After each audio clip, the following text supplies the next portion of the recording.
King of the road, trailer for sailoring.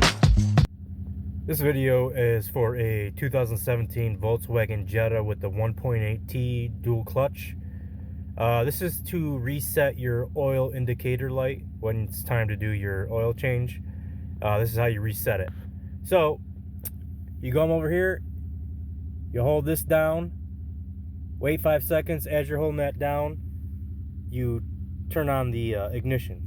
So let's see here, hold that down,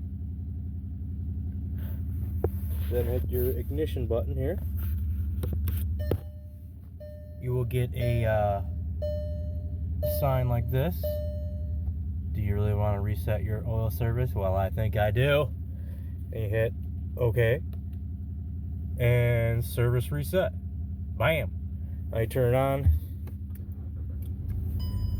and I mean, I gotta do my inspection right now too, but no more change oil signal. Bam! There you go.